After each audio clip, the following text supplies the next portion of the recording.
ఆ వెంకటేశ్వర స్వామి వారి దర్శనమే దశావతారముల యొక్క దర్శనం. ఎందుకంటే నకృతం దైవ సంఘైశ్చ నకృతం విశ్వకర్మణ స్వేచ్ఛయా క్రీడతి తత్ర ఇచ్ఛారూపం విరాజిత అని భవిష్యోత్తర పురాణం. ఆయనని దేవతలెవ్వరూ చెక్కలేదు, విశ్వకర్మ చెక్కలేదు, తనంత తానుగా నిలబడినటువంటి మూర్తి. అటువంటి మహానుభావుడు ఏ చేతితో దశావతారాలలో ఉద్ధరించాడో ఆ స్వామి దర్శనమే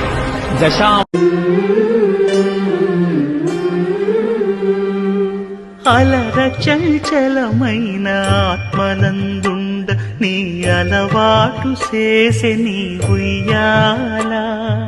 అలర చంచలమైన ఆత్మనందుండ నీ అలవాటు చేసే నీ ఉయ్యాల. పలుమారు ఉచ్ఛ్వాస పవనమందుండ నీ భావంబు తెలిపే నీ ఉయ్యాల. పలుమారు ఉచ్ఛ్వాస పవనమందుండ నీ భావంబు తెలిపే నీ